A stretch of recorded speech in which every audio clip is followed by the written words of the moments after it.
Buenos días, el día de hoy les voy a dar un resumen de la obra El contrato social de su libro 3, de sus capítulos 1, 2, 3 y 4. Los títulos de los capítulos. El capítulo número 1 se llama Del gobierno en general. El número 2, del principio que constituye las diversas formas del gobierno.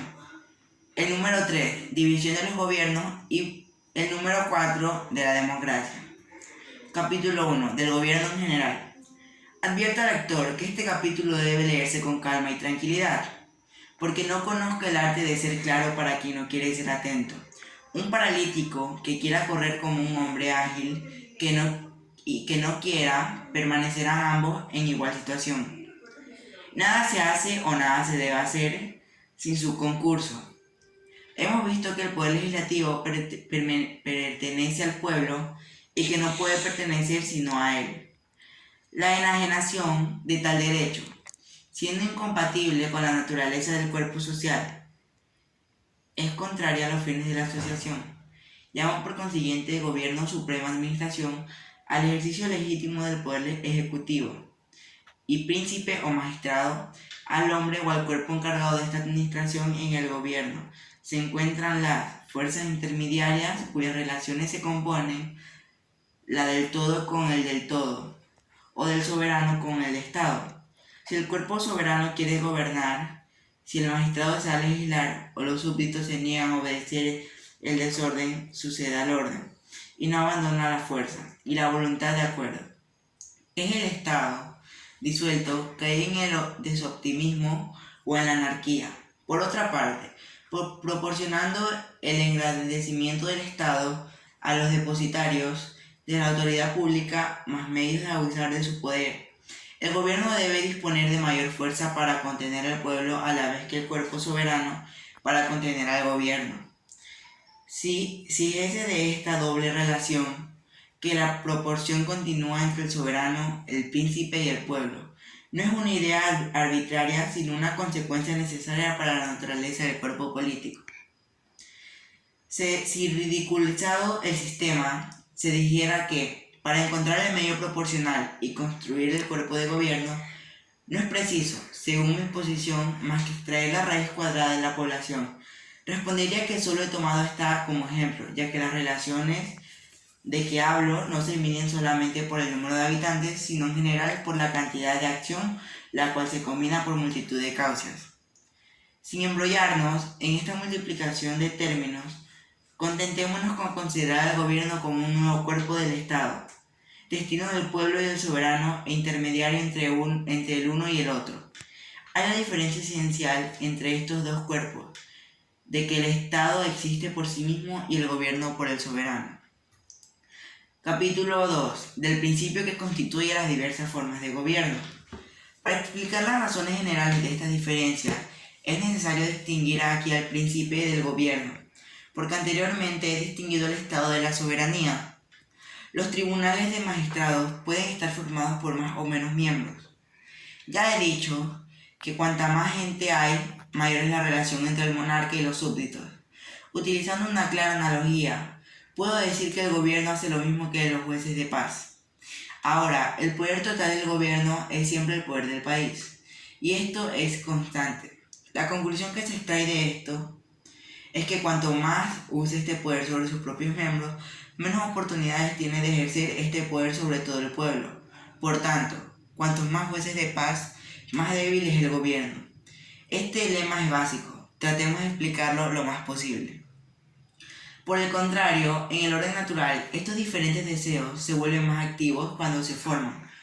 Por tanto, la voluntad general es siempre la más débil y la voluntad natural es la segunda, especialmente la primera. Por tanto, en un gobierno, cuando todos los gobiernos están en manos de una persona, cada miembro se considera primero a sí mismo, luego a los funcionarios locales y finalmente a los ciudadanos. Su posición contradice las exigencias del orden social. La función de la voluntad especial y la voluntad general es perfecta para lograr el máximo poder. Ahora, como el uso de la fuerza depende del grado de voluntad y el poder absoluto del gobierno no ha cambiado, se puede concluir que solo un gobierno es más activo. Por ejemplo, se puede ver que las organizaciones de funcionarios locales son más activas que las ciudadanas de los ciudadanos. lo que demuestra que la voluntad privada tiene una mayor influencia en el comportamiento del gobierno que la monarca. Los ciudadanos, considerados individualmente, no se tienen un papel de soberano. Además, cuanto más se expande el Estado, incluso si no es causado por su expansión, mayor es la fuerza real. Pero, debido a que el país permanece sin cambios, a medida que aumenta el número de jueces locales, el gobierno no obtendrá más poder real, porque este poder es el poder del Estado y su poder permanece sin cambios. Por lo tanto, el poder relativo o la actividad del gobierno disminuye, pero el poder absoluto o real no puede aumentar. Capítulo 3. División de los gobiernos. En el capítulo anterior explicamos que varios tipos de formas de gobierno se distinguen por el número de gobiernos. Formen sus miembros. Ahora veamos cómo hacer esta división. Primero, un Estado soberano puede delegar depósitos de gobierno a todas o la mayoría de las personas, de modo que a comparación con los individuos simples, los gobiernos locales tienen más ciudadanos. A esta forma de gobierno se le da el nombre de democracia. O puede reducir o restringir el gobierno y depositarlo en manos de pocas personas. Hay más ciudadanos que magistrados. El sistema lleva el nombre de nobleza. Finalmente puede concentrar a todo el gobierno en un solo lugar, el único que obtiene el poder de otras personas. La tercera forma es más común y se llama monarquía o gobierno real. Cabe señalar que todas estas formas, o al menos dos formas, primero son más o menos susceptibles y tienen mucha libertad, porque la democracia puede ser ejercida por todas las personas, límite a un número trivial e indefinido. La monarquía también es vulnerable a cierta participación. La Constitución de Esparta tiene 2 reyes. Puede haber hasta 8 emperadores en Roma a la vez. Se puede decir que el imperio está dividido. Siempre hay mucha controversia sobre las mejores cosas en cualquier momento. La forma de gobierno, independientemente de cada uno de ellos, es la mejor. El peor de los casos, en algunos casos. Si en un estado diferente el número de jueces más alto debe ser inversamente proporcional a los ciudadanos, de lo que concluye que en términos generales el gobierno democrático es adecuado para países pequeños, nobleza media y la gran monarquía. El capítulo 4 de la democracia. Nada es tan peligroso como la influencia de los intereses privados en los negocios públicos, pues hasta el abuso de las leyes por parte del gobierno es menos nocivo para la corrupción del legislador, consecuencia infalible de miras particulares, toda vez que, alterando el Estado en su parte más esencial, hace toda reforma imposible. No es concebible que el pueblo permanezca incesantemente reunido para ocuparse de los negocios públicos, siendo fácil comprender que no puede delegar tal función sin que la forma de administración cambie. Creo poder establecer como principio que cuando las funciones del gobierno están divididas entre muchos tribunales, los menos numerosos adquieren tarde o temprano la mayor autoridad, aun cuando no sea más que por razón de facilidad para despachar los negocios. He aquí el por qué el autor célebre ha dado cada fundamento a la República la virtud 21, sin la cual estas condiciones no podrían subsistir, pero por no poder haber hecho las distinciones necesarias, este genio ha carecido a menudo de precisión, en ocasiones de claridad, y no ha visto que siendo la autoridad soberana en todas partes de la misma, el mismo fundamento debe ser el de todo el Estado, bien constituido. Más o menos es cierto, según la forma de gobierno.